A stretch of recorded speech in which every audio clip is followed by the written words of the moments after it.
Les amis, c'est incroyable, mais c'est vrai en plus, les amis. Emmanuel Macron, le président français, insiste, persiste, qu'il veut assister au sommet des BRICS au mois d'août en Afrique du Sud.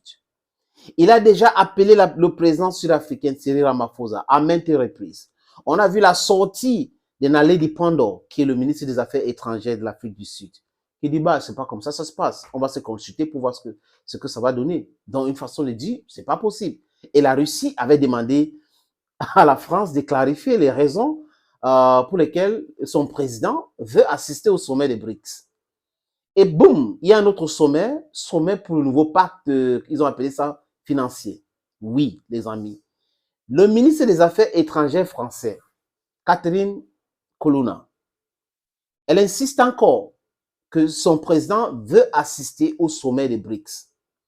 Mais seulement, les amis, je me pose la question, la dernière fois qu'un pays des BRICS a commandé une invitation pour assister à un sommet des G7, c'était quand? A commandé une invitation pour assister à un sommet de l'OTAN, c'était quand? Pourquoi ces gens-là n'ont pas honte? Ils voient leur déclin qui s'approche, ils savent que bientôt c'est la fin de leur hégémonie et ils veulent s'émisser dans tout, ils veulent entrer dans tout et tout. Non, c'est pas cette agitation qui va régler les problèmes. Ce n'est jamais cette agitation qui va régler les problèmes, les amis. Pour les petits chiffres, pour ceux qui sont férus des data, les BRICS, les amis, c'est 40% de la population mondiale. Seulement Brésil, la Russie, la Chine, l'Inde et l'Afrique du Sud, donc 5 pays. Ça pèse combien? 40% de la population mondiale, les amis. Et le PIB de ces 5 pays-là dépasse largement le PIB des pays dits G7, ce club des anciens riches. Oui. Mais les amis, ces gens-là ne comprennent pas grand-chose. Vous voyez? Ils ne comprennent pas grand-chose. Ça veut dire que vous êtes déjà hors sujet. Vous êtes en train de perdre votre pertinence, votre pouvoir.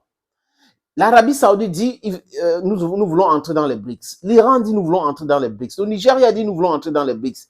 L'Égypte dit, nous voulons entrer dans les BRICS. Les pays de l'Amérique du Sud, le Mexique, l'Argentine, nous voulons entrer dans les BRICS. Et tous ces pays-là veulent faire les affaires sans utiliser le dollar.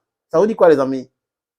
Donc, si l'Arabie Saoudite vend son pétrole en Chine, l'Arabie Saoudite va vendre en yuan, pas en dollars. Mais ça, c'est la dédollarisation qui est déjà active.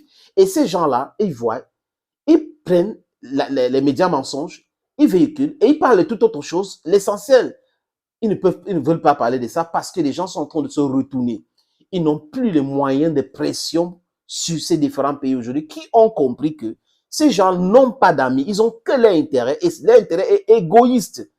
C'est leur intérêt d'abord et l'intérêt des autres après. Le vice-ministre des Affaires étrangères de la Russie, qui s'appelle Sergei Yapkov, a dit quoi?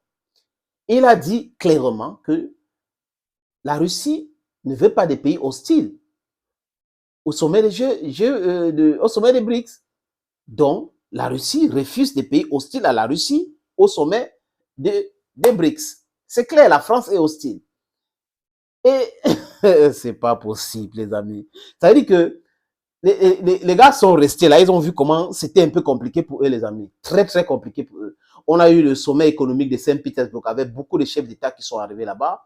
Ils étaient obligés d'organiser aussi le sommet en France avec Olaf Scholz. Et, ils ont invité le premier ministre chinois, invité le président sud-africain. Je parle là des membres des BRICS. Lula du Brésil était là. La Russie, non. Et les autres pays. Et vous avez vu, vous-même, les amis, le discours de William Ruto. C'est d'une rare violence, vérité absolue, le courage. Denis Sassou Nguesso, qu'on sait qu'il est vassal de la France, a été aussi direct pour parler des projets structurants, les infrastructures, les mensonges des pays du Nord global, des pays occidentaux. C'est de ça qu'il est question, donc les amis. Trop de mensonges, trop de promesses, trop de discours, trop de sommets qui ne servent pratiquement à rien. Et Ramaphosa a fait un long discours pour essayer de démontrer au peuple européen que vous ne pouvez pas continuer dans ce lancer. Nous ne sommes plus au niveau des discours, nous sommes au niveau de l'action.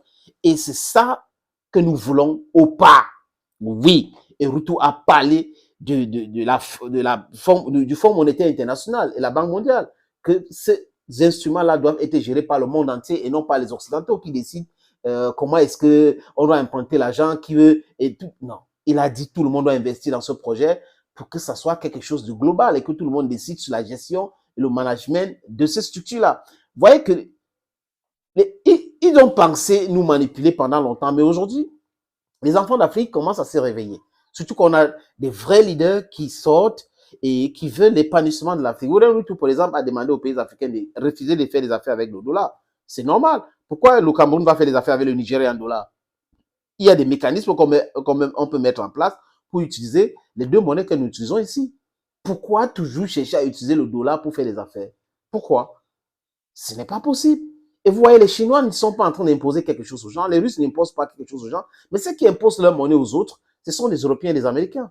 Donc, ils ont cette mentalité d'anciens colons, d'anciens maîtres colons, d'anciens riches, d'anciens maîtres de l'esclave qui est toujours dans leur tête. Il faut que les gars là sortent ces choses-là dans leur tête. Ça ne va plus toujours marcher comme ça. Nada, ça va plus toujours marcher comme ça, les amis. Tout le monde est en train de s'organiser. Et il n'y a pas, there's no reversal. There is no reversal. No turning back. Either you follow the wagon, you follow us in the movement, or you stay behind and then we abandon you. That's what's going to happen. We're going to abandon you where you are, where you find yourself. La honte, encore les amis, pour terminer, c'est que les Français disent, si on invite le président français, il faut respecter le droit international. En quelque sorte, pour dire, si on invite Emmanuel Macron, il ne faut pas que Poutine vienne là-bas parce que leur droit international, de machin qu'on appelle la CPI, ICC, a décidé de mettre un mandat illégal contre la Russie. Et aujourd'hui, la Russie aussi a mis un mandat d'arrêt contre les juges et le procureur de la Cour pénale internationale. Non, vous ne pouvez pas, c'est trop courageux, les amis. C'est-à-dire que la honte ne tue pas les gens là. Thank you for watching, dear friends. God bless you. Bye bye.